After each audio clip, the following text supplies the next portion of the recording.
यूँ तो भारत में कई कुख्यात डाकू हुए हैं, लेकिन दक्षिण भारत की तमिलनाडु व कर्नाटक में एक ऐसा भी हुआ जो 20 से 25 साल तक तमिलनाडु व कर्नाटक के जंगलों में आतंक का एक ऐसा मंजर कायम किया जिसे देखकर लोगों की रूह तक कांपती थी।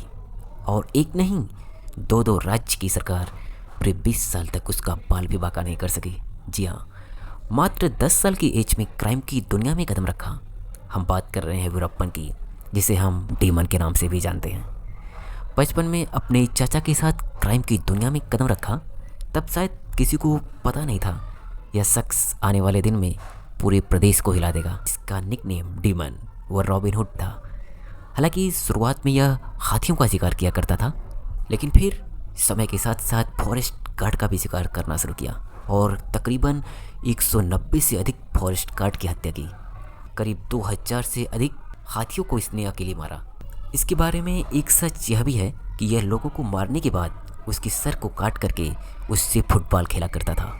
आप समझ सकते हैं कुछ इस कदर से खौफ था इसका कि पुलिस भी अब इससे डरने लगी थी।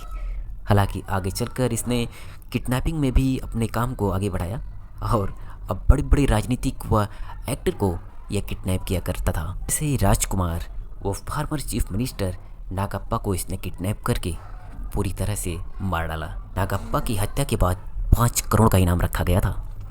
इतना सब करने के बाद भी पुलिस इसे जिंदा नहीं पकड़ पाई। The death of demon, full history. आपको बता दूं कि वीरप्पन का जन्म 18 जनवरी 1952 में कर्नाटक की गोपीपुरम में हुआ था। यह एक चरवाहा फैमिली से आता, इसीलिए जंगलों में आना जाना इसका लगा रहता था। अब वीरप्पन को मौत का सौदागर उसके चाचा ने ही बनाया, क्योंकि चाचा भी शिकारी था। लेकिन शायद उसे भी पता नहीं था एक दिन यह छोटा सा बच्चा इतना बड़ा कुख्यात डाकू बनेगा। अब चाचा के साथ रहते रहते यह धीरे धीरे हाथियों का शिकार करने लगा था। हालांकि उस समय हाथियों का शिकार करना कुछ आम बात हो गई थी, क्योंकि हाथियों के दांत काफ़ी महंगे बिकते थे, इसलिए हर कोई हाथियों का शिकार किया करता था। बात तब आगे बढ़ी जब यह हाथियों के साथ साथ इंसानों को भी मारने लगा, और यह मात्र 17 साल की एज में तथा मात्र 18 साल की एज में अपने चाचा के ग्रुप से अलग होकर एक नए ग्रुप को बनाया, जिसका वह मुखिया भी बना आगे जाकर। अब धीरे धीरे वीरप्पन अपनी पैठ जमा चुका था तथा अब वीरप्पन अपनी विरोधी गैंग का कुछ इस तरह से सफाया करने में जुटा कि जंगल में सिर्फ एक ही गैंग बचे और वो वीरप्पन की गैंग हो। सारी विरोधी गुटों को अब वीरप्पन ने सफाया कर दिया। अब वीरप्पन की शोहरत पड़ोसी राज्य की सीमाओं में भी बढ़ती गई और कुछ ही समय में तमिलनाडु व कर्नाटक के जंगलों में वीरप्पन का पूरी तरह से कंट्रोल हो गया। अब वीरप्पन की गैंग में 100 से अधिक लोग शामिल हो गए और हाथियों का शिकार ऊंचे लेवल पे करने लगे। अब वीरप्पन के इस तरह से हाथियों के शिकार के कारण जंगल में हाथियों की संख्या कुछ ज़्यादा ही कम हो गई, जिसे रोकने के लिए सरकार ने पूरी तरह से हाथी के दांतों से बने सामानों पर रोक लगा दी और अब कुछ इस तरह से वीरप्पन का हाथियों का मारना बंद हो गया। अब वीरप्पन चंदन की लकड़ी की तस्करी शुरू की तथा अरबों में नोट छापे। अब वीरप्पन ने कर्नाटक व तमिलनाडु दोनों सरकार परेशान हो चुकी थी। अब वीरप्पन को पकड़ने के लिए एक टीम बनी सन 1983 में, जिसके चीफ श्रीनिवास थे और चामरांग नगर में इनकी तैनाती की जाती है तथा फाइनली 3 साल की कठिन परिश्रम से श्रीनिवास ने 1986 में वीरप्पन को पकड़ा। लेकिन फिर दुर्भाग्य से वो एक दिन कैद से भागने में कामयाब होता है और अब 1987 में इसकी चर्चा कुछ ज़्यादा ही बढ़ गई। यह पुलिस की एक पूरी तरह से नाकामयाबी थी, जो उनकी सिक्योरिटी से दोबारा वीरप्पन भाग गया। अब वीरप्पन को दोबारा पकड़ने के लिए यस श्रीनिवास ने वीरप्पन के गांव पर कुछ ज़्यादा ही फोकस किया। गांव का पूरी तरह से सुंदरीकरण किया, सड़कें बनवाई, मंदिर बनवाए, पीने के पानी की उचित व्यवस्था की। वहां पर लोगों का विश्वास जीतने के लिए यह सब किया गया एस श्रीनिवास द्वारा। हालांकि इसके बाद वीरप्पन काफ़ी नाराज़ हुआ। वह गाँव के कुछ इन्फॉर्मर्स को उनके सर काट कर फुटबॉल की तरह उन्हें गांव में फेंक दिया, जिससे गांव में पूरी तरह से खौफ हो गया। इस घटना के बाद गांव के सभी लोग दहशत में आ गए और इस घटना के बाद उन्हें गांव से इन्फॉर्म मिलना पूरी तरह से बंद हो गई। इसी बीच वीरप्पन ने 1990 में अपनी शादी की। आपको बता दूं कि वीरप्पन की शादी के कुछ ही दिन बाद उसकी बहन मारी ने सुसाइड कर लिया। दरअसल वह एस श्रीनिवास के प्रेम में पड़ गई थी, जिसके बाद वीरप्पन ने बहुत ही ज़्यादा गुस्सा हुआ और एस श्रीनिवास को मारने की कसम खाई। अब वीरप्पन सही टाइम का वेट करने लगा, और जो कि उसे मिला सन 1991 में, जब एस श्रीनिवास एसटीएफ से अपना कार्यकाल समाप्त कर चुके थे। तब इनकी सुरक्षा भी कम हो गई थी। वीरप्पन ने सही समय देखा और इनको एक संदेश भेजा कि मैं अब सरेंडर करना चाहता हूँ, आप अकेले हमसे मिल सकते हैं, तभी मैं सरेंडर करूँगा।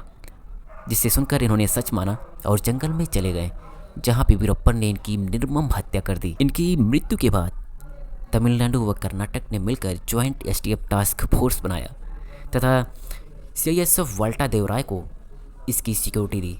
जिसके बाद सन 1992 में वीरप्पन के राइट हैंड गुरुनाथम को मार गिराया गया, जिसके बाद वीरप्पन पूरी तरह से पागल हो गया, जिसके बदले में वीरप्पन ने मात्र 3 महीने बाद एसआई शकील व 5 पुलिसकर्मियों को मार गिराया, जो कि उसके राइट हैंड को मारने में प्रमुख भूमिका निभाए थे।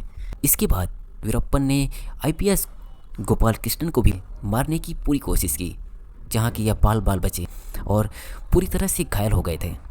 अब वीरप्पन को पकड़ने के लिए सन 1983 में एसटीएफ के साथ बीएसएफ भी शामिल हुआ तथा अब वीरप्पन के 20 लोगों को बीएसएफ ने मुठभेड़ में मार गिराया। हालांकि यहाँ पर 3 बीएसएफ के जवान भी शहीद हो गए और यह घटना करीब 2 साल तक इसी तरह से चलती रही तथा अब समय आता है 13 जुलाई 1997 का, जब 10 फॉरेस्ट अफसर को किडनैप करके सरकार से माफ़ी मांगने को कहा और कुछ शर्तें रखी।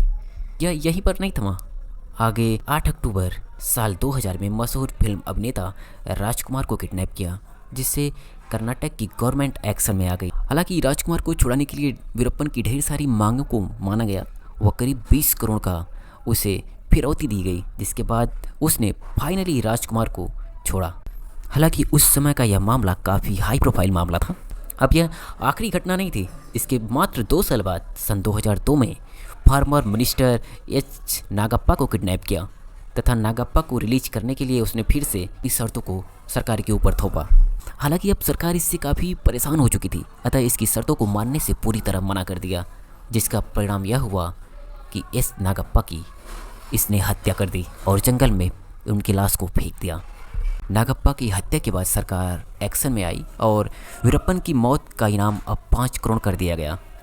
और अब सन 2003 व 4 में तमिलनाडु की मुख्यमंत्री जयललिता बनी, जिसके अंतर्गत उन्होंने वीरप्पन को पकड़ने के लिए ऑपरेशन कोकून चलाया। इसके अंतर्गत वीरप्पन को जिंदा या मुर्दा किसी भी तरीके से पकड़ा जाए, जिसके अंतर्गत ढेर सारी इन्फॉर्म इकट्ठा की गई और पता चला कि वह मोतियाबिंद के इलाज के लिए हॉस्पिटल में आने वाला है। अब यही इसका कब्रगाह बने, पुलिस ने यह पूरी तरह से सुनिश्चित कर लिया। अब वीरप्पन को रात में वहां से निकलने का फैसला किया, जिसके बाद पुलिस ने एम्बुलेंस बदल डाली तथा एम्बुलेंस को ड्राइव करके एक फिक्स जगह पर पुलिस के ठिकाने पर लाया गया और तभी पुलिस ने उसको आत्मसमर्पण करने की चेतावनी दी, जो कि वीरप्पन बिल्कुल भी नहीं करने वाला था। अतः वीरप्पन को वहाँ पे चारों तरफ से घेर कर 400 राउंड की फायरिंग की गई, जहाँ पर वीरप्पन की मौत हुई। और अब सबसे बड़ा सरदर्द तमिलनाडु व कर्नाटक से खत्म हुआ। खुफिया एजेंसी की यह सबसे बड़ी कामयाबी मानी गई और 20 साल में करीब 200 करोड़ रुपए खर्च किए गए वीरप्पन को पकड़ने में और अंततः उसे जिंदा पकड़ा भी नहीं गया, उसे मारा ही गया।